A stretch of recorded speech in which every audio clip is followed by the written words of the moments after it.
Perkenalkan, saya Vanreza Budi Sevina, NIM 210610073, Prodi Akuntansi. Di sini saya akan mempresentasikan usaha batik yang ditekuni oleh Ibu Yahyu. Keadaan pelaku ekonomi. Yang pertama, pekerjaan atau usaha. Usaha Ibu Yahyu adalah usaha pembuatan batik tulis bakaran. Ada macam-macam motif jenis batik tulis seperti padas, liris, sido bukti, sido luhur, kedelai kacar, kawung, blebak udang, blebak kalkun, dan lain-lain. Usaha tersebut sudah berjalan sejak tahun 1978 sampai sekarang.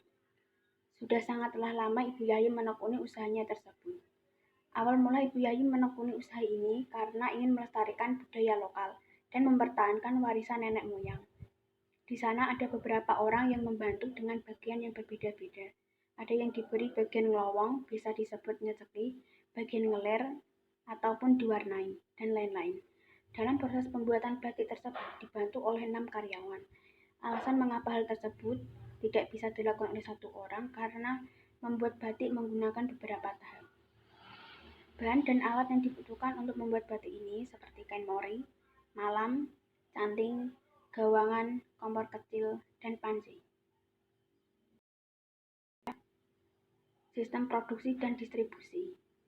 Sistem produksi Ibu Yahyu mengolah batiknya di rumah dan memperjualkan usahanya per batik di rumah alias siap jadi. Konsumen membeli sesuai dengan jumlah keinginan dan kebutuhan sendiri. Karena jumlah keinginan konsumen yang beli berbeda-beda. Untuk harga mulai dari 170.000. Ibu Yahyu biasa membeli bahan-bahan di Solo secara online. Harga kain mori per meter sekitar 18.000 dikalikan dengan sesuai jumlah yang ingin diproduksi. Malam atau lilin harganya sekitar 40.000 per kilogram. Dan Ibu Yahyu membutuhkan malam sekitar 15 kilogram. Jadi biaya yang dikeluarkan untuk membeli malam sekitar 600.000. Per canting seharga 5.000. Untuk sistem distribusi, Ibu Yahyu memperjualkan batiknya di rumahnya sendiri karena tidak ada reseller maupun toko untuk usahanya tersebut ataupun penjualan online. Oleh karena itu, jika ada pembeli langsung datang ke rumah dan memilih batik sesuai yang diinginkan. Yang ketiga, penghasilan. Dalam sehari, penghasilan yang didapat Ibu Yahyu tidak menentu apabila di masa pandemi karena sepi peminatnya. Kalau di hari-hari biasa sebelum masa pandemi, perharinya bisa mencapai sekitar 650.000. Itu tergantung berapa orang perharinya yang membeli, tidak menentu, antara 3-4 orang. Kadang-kadang juga ada konsumen yang memesan secara partai, seperti ada kegiatan acara reuni, acara formal maupun informal, dan konsumen mendp-kan uang sebesar 1 juta di awal pemesanan. Untuk biaya produksi, memakan biaya produksi yang tidak sedikit sesuai dengan jumlah yang ingin diproduksi. Pengeluaran biaya produksi yang dilakukan oleh pemilik usaha produk batik tulis saya lampirkan seperti di bawah ini. Yang pertama, kain mori per meter seharga 18.000 dan dibutuhkan 50 meter, jadi harga sekitar 900.000. Yang kedua, malam 1 kilo sekitar 40.000, dibutuhkan 15 kg jadi 600.000. Dan canting per biji seharga 5.000, dibutuhkan 15 jadi sekitar 75.000. Gaji karyawan sebesar 1.470.000. Karena ada 6 karyawan, per karyawan 35.000. Jadi 35 dikalikan 6, 210.000 dikalikan 1 minggu, jadi 1.470.000. Dan untuk air sekitar 200.000. Pengeluaran rumah tangga. Untuk biaya pengeluaran rumah tangga Ibu Yahyu per bulan sebagai berikut.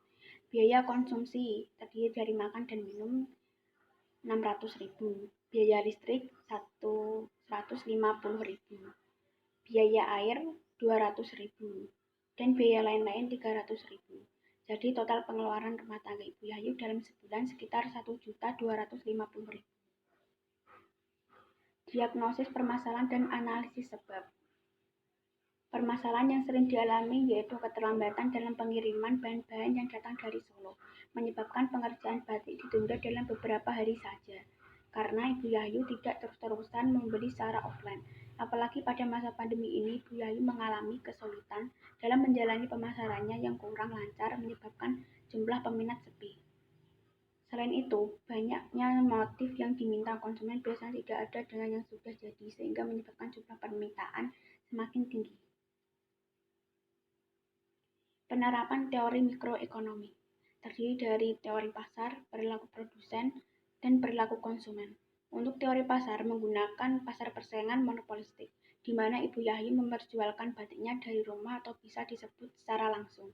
Batik yang diperjualbelikan memiliki warna dan harga yang berbeda di setiap motifnya, karena dapat dilihat dari perpotongan kainnya halus atau kasar, pembuatan batiknya rumit atau tidak, dan bentuk motif. Jika bentuk motifnya sulit, maka harga pun semakin tinggi. Perilaku produsen menggunakan teori input variabel karena ya relevan saja jumlahnya yang berubah-ubah, menyesuaikan dengan permintaan, mengikuti yang diproduksi. 6. Jumlah pekerja. Pelaku ekonomi menjualnya dengan harga yang berbeda-beda sesuai bentuk motif perpotongan kain yang diminta agar diasumsikan produsen selalu mendapatkan keuntungan yang maksimal.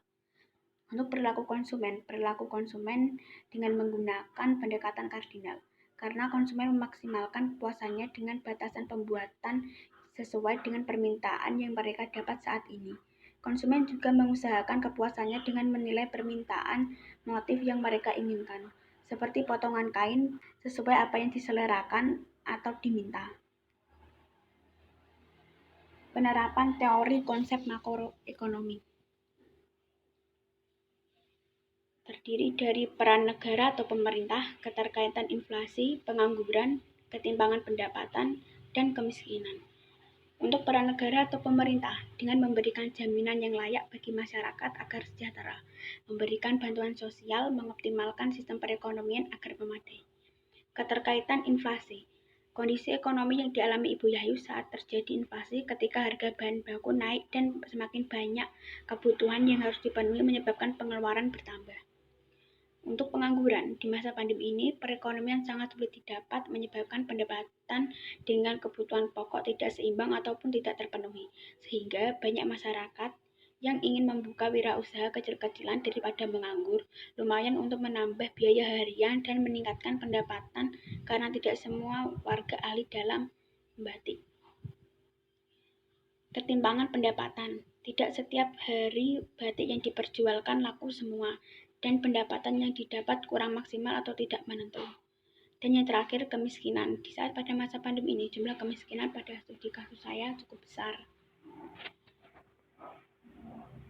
Solusi permasalahan dan gagasan. Permasalahan yang dihadapi pengusaha batik ini adalah banyaknya motif yang diminta biasanya tidak sesuai yang diselerakan dengan yang sudah jadi. Apalagi pada masa pandemi ini, Ibu Yahyu mengalami kesulitan menjalani pemasarannya yang kurang lancar dan sepi peminat.